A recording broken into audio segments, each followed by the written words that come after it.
Please welcome Tandice. Hi, everyone. All right.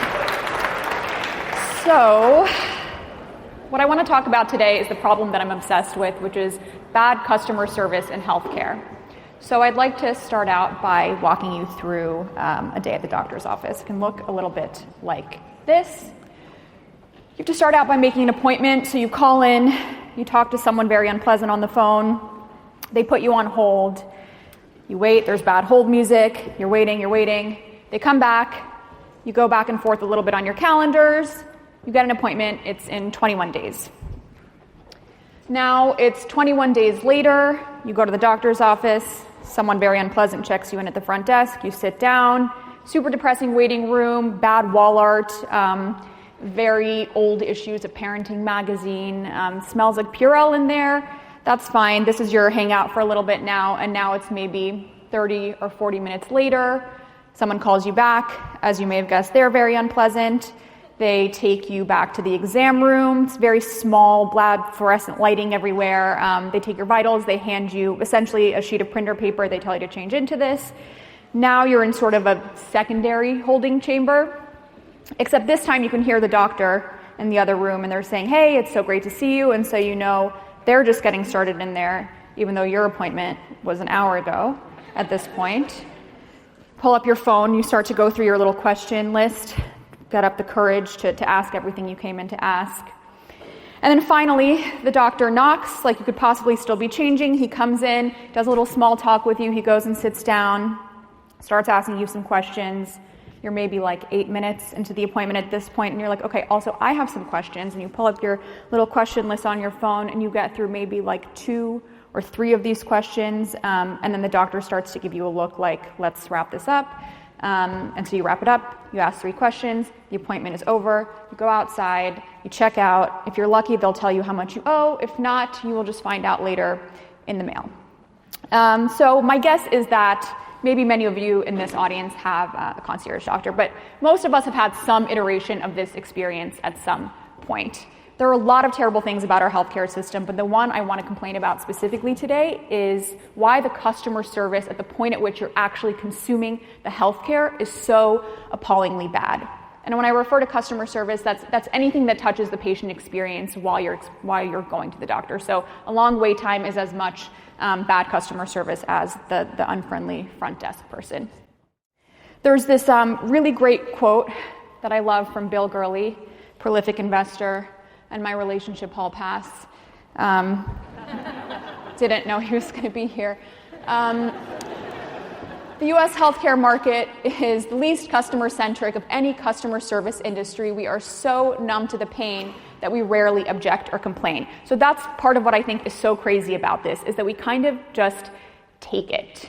And so that got me curious to explore 3 questions that I want to go through with you here today. Number 1, why are things so bad? How did they get this way? Number 2, why should we care that things are so bad? And number 3, what can we do about it? What's a little something we can do to make it better? So let's start with why are things so bad? A big part of this is our customer service problem is really more of a consumer service problem. And what I mean by that is patients are consuming the healthcare, but they're not exactly the customer in the traditional free market sense of the term. So who is? The U.S. healthcare system, as we know, is an employer-sponsored model. This was not very well thought out. It's more of a World War II relic that came from a national mandated wage freeze in 1942, and we kind of just kept going with it. And now today, the doctor is not getting out of bed in the morning for your $15 copay. They're really making their money off of the major stakeholders in the industry, who are the employers and the insurance companies. They're the payers, they're the real customers in this story. And doctors don't love this either, by the way. There's major burnout in the medical community, but when you play this all the way out, you're left with misaligned incentives between physicians and patients. Physicians in the traditional fee-for-service model, which is our predominant model today, where our physicians are paid per patient encounter, they're incentivized by volume and not by quality and not by good health outcomes. So it's no surprise that practices are not designed to cater to the patient. And once that becomes the norm, it becomes the culture, every doctor's office can get away with it, and now you're left with these 2 really bad stats. The first one is, in primary care specifically, the average NPS for a provider is 3. That is so embarrassing. Number two, 96% of patient complaints are about the service itself. Only 4% are about the care delivered. So patients are really noticing how bad the customer service is.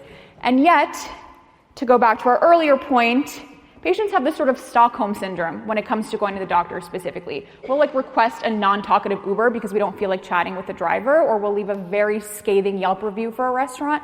But when it comes to this service, even though we're not an easy-to-please generation, we become very submissive, and it's the most important service across any service industry. So this is not a good thing. Why is this happening, and why should we care that we're having such a bad time at the doctor's office? It's because bad service is bad for our health. So good medicine is a partnership between a patient who's coming in with real information on how they're feeling, and then a physician who's coming in with real expertise to bring to that information, and they work together. But if the patient is feeling very anxious and exhausted, and the doctor is feeling very rushed and dismissive, you're left with losing a bunch of really important information that you need to make nuanced diagnostic and treatment plans. So to give you an example, doctors are far more likely to prescribe antibiotics in the afternoon than they are in the morning for the same patient with the same issues, because they're just running late and they're dealing with decision fatigue. If you leave with anything from this talk, it should be to make morning appointments. And then patients, on the other hand, know all of this, and they've felt this before, and so what many of them end up doing is deferring treatment altogether. So patients feel like it's a hassle, they're not getting anything out of it, they will just text their med school friend. Healthcare has a patient buy-in problem because they've made the experience of going to the doctor's office so bad that we only go when we absolutely have to go. And what do we lose when we go when we only absolutely have to go? Preventive care. And preventive care is really the reason it's so bad that we're not going to the doctor's office. We lose out on going when things are early. We lose out on all of the upstream, life-saving, cost-saving benefits of prevention. So I'm going to hit you with 3 stats on that. The first one is 40% of annual deaths caused by the top 5 causes of death in the U.S. are preventable with good preventive care. According to the CDC, for whatever that's worth to you, avoidable chronic disease accounts for 75% of our healthcare spend. And finally, on the other hand, patients with a PCP, a primary care doctor, spend 33% less on healthcare overall because they're front-loading that spend toward prevention. So bad service is bad for our health. What can we do about it? The good news is this. We are starting to see more and more practices shift towards models that incentivize physicians to care about good customer service. So there are 2 models we can use here to change the compensation model to allow physicians to have the time and space to think about service. So the first one is direct to consumer. So that's making the patient the customer again in this scenario. And the second one is leveraging value-based care models where the insurers are reimbursing based on quality instead of over volume. And so in that case, the insurer is still the customer, but we're now rewarding a different outcome here. So those are kind of the 2 options that we can leverage. But as we can see, we have the tools that we need. It's really now about shifting norms in the healthcare industry. And the industry is very clunky, and it's red tapey, and it's sort of crotchety at times, and so the change might feel a little bit slower than it does in other industries, but we're starting to see more and more companies push back. And as they push back, patient expectations change, we start to expect more out of our healthcare, and now we're starting to treat healthcare the way we treat any other service that we interact with, and we start to say goodbye to that Stockholm Syndrome era. But as we move towards these models that change the incentives for physicians, we still need a framework to think about, okay, how do we get that good customer service? How do we actually get the patient buy-in? How do we get people to want to go back to the doctor's office? Because doctors and hospital administrators are not used to thinking about this. They're not used to training on customer service or bedside manner. So we need to look to another industry, which is the hospitality industry. So I brought you on this journey here today to tell you we need to be stealing from the hospitality industry. They have figured this out already. They know how to treat people like people. They know how to provide human-to-human service, which is ultimately today what healthcare still is. So I really think this definition of hospitality from Danny Meyer is really great. Esteemed restaurateur, my other relationship hall pass. Hospitality is present when something happens for you. It is absent when something happens to you.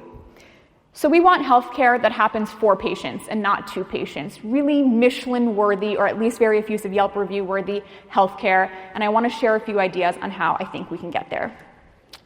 I'm the co-founder of a primary care membership service called the Lanby, and we do what we call a healthcare hospitality training with all of our team members, all of our providers, and I want to share a few central tenets from that training with you that I think are the ones that can be applied into any practice. They can be implemented at very low cost, and can really start to shift the norms and shift the culture, which is what we need. Some of these may seem obvious, but they're not in healthcare. So here we go. These are my top 5. Number 1, follow the golden rule. Patients are entrusting us with their most precious resource, which is their health.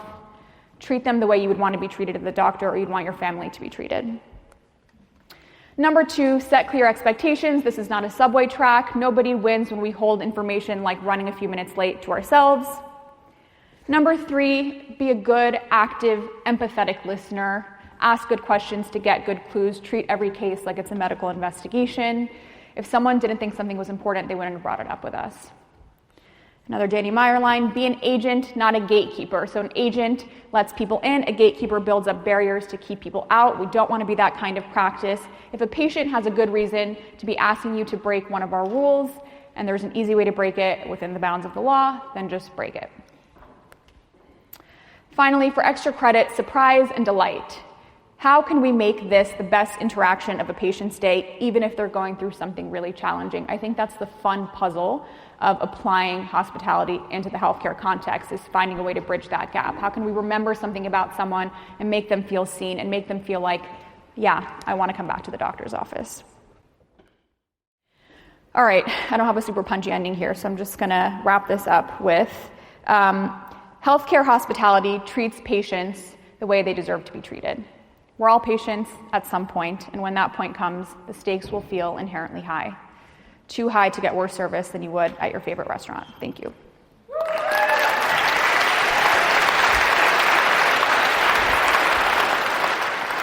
I think the thing that struck me about our dysfunctional system is the Bill Gurley quote, and then what you're doing. There is no customer. And how does that change over time in America? I know what you're doing with your company is part of it. So how do we change that in Americans' perception? Because I got my knee done, and I didn't know how much it cost. And then I found out just cleaning out my meniscus was $60,000, and that was like... How much? $60,000 10 years ago for a meniscus surgery in New York. And then somebody said, that should cost like $10,000. And there's no menu. Mm-hmm. So we're going to a restaurant. You know when you go to the restaurant in Italy, like the ones you go to, and there's no... Prices? Yeah. That's when you know you're fucked. I love those. Yeah, you love it. And then you hand me the check like you did when we were in Vegas that time.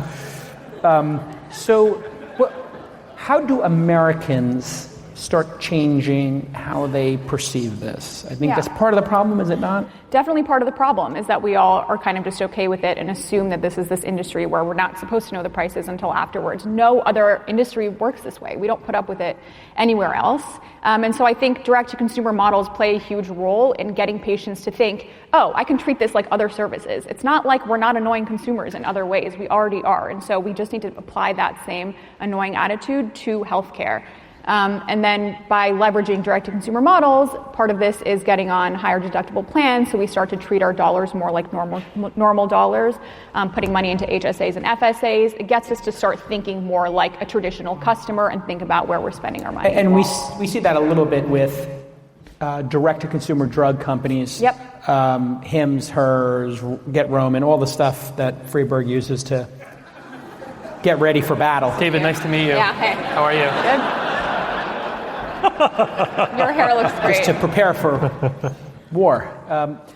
Those are a start, right? People JK, are I'll just say now, nice things from now on. Come on. I love it. Yeah. But this is part of it that people are saying, See what it's happens. so dysfunctional to go to the doctor. It's so dysfunctional to deal with my insurance company.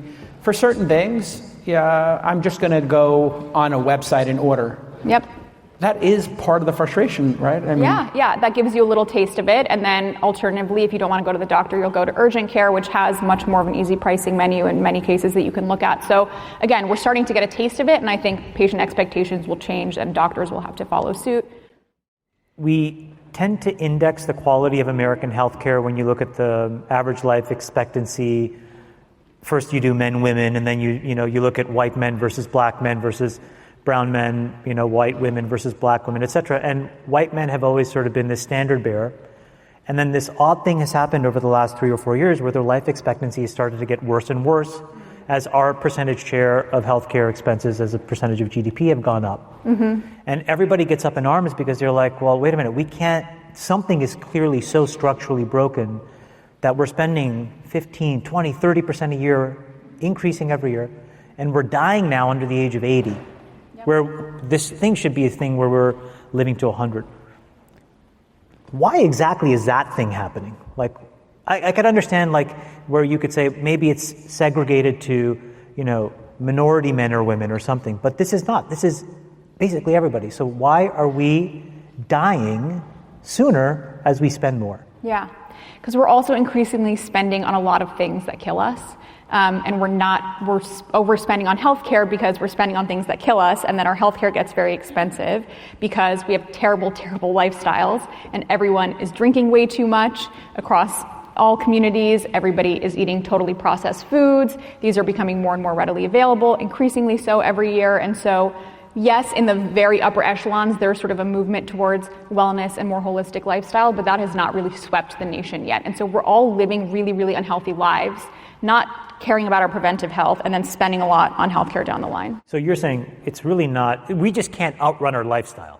Exactly, which is not our fault. I mean, corporations make it very, very difficult to live a healthy lifestyle in the U.S.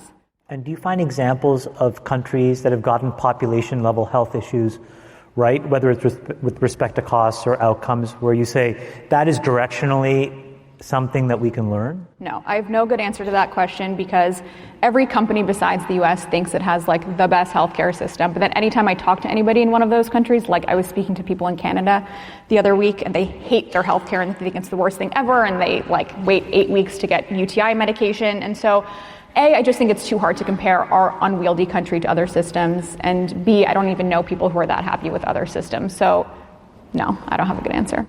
How much of a role do you think Medicare, Medicaid, CMS can do to break the logjam versus waiting for politicians to pass legislation like Obamacare to kind of try to reorient what's wrong? I think it really is both. I think that HHS is playing a huge role in trying to get more and more value-based care models through Medicare, and they're making a huge push to do that. And so it's slow and clunky, but I think they have the right idea. They want us to move towards a value-based care model. I've been thinking a lot about mental health recently, seeing what we've seen during the pandemic, a lot of young people, our kids, having these 2 years alone, and what the second order, third order effects of that. And just trying to get consensus in America around healthcare is very hard, but I think since we've all suffered some degree of mental health over this COVID break, which I think drove a lot of people crazy and created a lot of anxiety, is there any way for us to think about universal healthcare, but not have to have this nationwide discussion of all or nothing? And I was just thinking, mental health is something that everybody can appreciate. It's not that expensive to deal with. It's not surgery. Why can't we just agree as a country that anybody who wants to talk to a therapist or counselor will be able to do it for a sliding scale or a very small amount of money, and maybe be able to just chip off one piece of the puzzle and say, you know what, therapy will be $50 flat rate, the country will pick up the other 50 or 150, whatever it is, to get this done. And maybe you could just speak about mental health, as a larger issue, because it does seem to have so many downstream effects in terms of our physical health. Yeah. We've thought about this a lot at the Lanby because we've tried to figure out a way to integrate mental health in a way where we would be able to make money, and we can't just yet. So yeah, there have been a lot of models that came out during COVID that allow for you to text with somebody and do virtual therapy. There are a lot of therapists who offer a sliding scale, but part of the reason it's a little bit more difficult is that the patient panel size, the number of people they can take on, is so much lower because it's such a higher touch experience, and so it's hard to integrate it into the traditional primary care model where across the U.S., one physician has a panel of 2,300 patients on average, and so you just can't do something like that for mental health. Are there large population health issues that you'd love to just get on the radar of folks in this room that are poorly understood? I'll give you an example. there was somebody I follow, she's a writer, I think I can't remember if it's the New York Times or something, and she said her best friend died of a heart attack in her 40s, but then she had some stats about the incidence of heart disease amongst women versus men. And I had always assumed that it was largely a male-predominant issue until I saw those stats and I realized, my God, like this is a broadly pervasive issue. Maybe it's because of lifestyle, etc. So I learned something in that moment I didn't know before. But any broad population level issues that you think are really important for folks here to know about? Yeah, I mean, sort of related to that, I would say nutrition label literacy is so hugely important. There's so much scary marketing that people have to educate themselves on, and it's such a part-time job to have to learn about why this product that looks extremely healthy and is like using the new brand colors that are not Dorito-y, that looks like it should be vegan and organic, is actually really bad for you. So having more education on what makes for good food, I think, would cut out a huge portion of our preventive lifestyle problems. How can people find out more about it's Landry, Landry? This is the nightmare of my life. It's the Lanby, Lanby. Just on a big screen, Jason. It's just right there. Yeah, I'm sorry. How can they find out more about it? If they wanted to become a member, how do they become a member? Are there memberships available? Right there? Sold out. Lanby. There's got to be a website, I'm assuming, or you have an email or something. And then can it become but the a large website is actually scalable... Landy. Yeah, That's why it's the Landry. Mostly people call it the Lanby, like a lamb. So the Landry is... I keep hearing people mispronounce it. I've already lived a lifelong Candice life, and now I have like a mispronunciation with the Lanby all the time. So you can just go to thelanby.com. You can apply for membership at the top of the website. It's in New York. Can it scale? And are you going to raise money for this? Is it going to be a venture-based investment? Because it sounds fascinating to me as a business model. Yeah, so we're actually raising our seed right now. We predominantly raised money through our members so far, which has been really nice, is having our consumers as investors. But yeah, it can reach venture scale because the way we're doing it, not to get too in the weeds, is through a 3-person care team model. So we're able to take on more patients per panel because you're assigned not just a doctor, but also a nutritionist and a concierge manager who does all the patient homework for you. So raising a seed and let me know where to send the check. I'm in. Sounds great. Let's thank Tandice for taking the time. Thank you, Tandice. Okay. Now. We'll let your winners ride. Rain Man David Sack. And instead, we open source it to the fans, and they've just gone crazy with it. Love you, Bestie. Queen of Quinoa.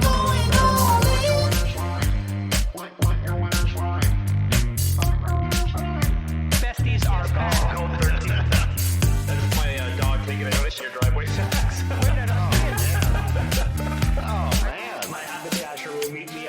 We should all just get a room and just have one big huge orgy because they're all just useless. It's like this sexual tension that they just need to release somehow. Wet your feet. We need to get merch. Besties are back. I'm going all in.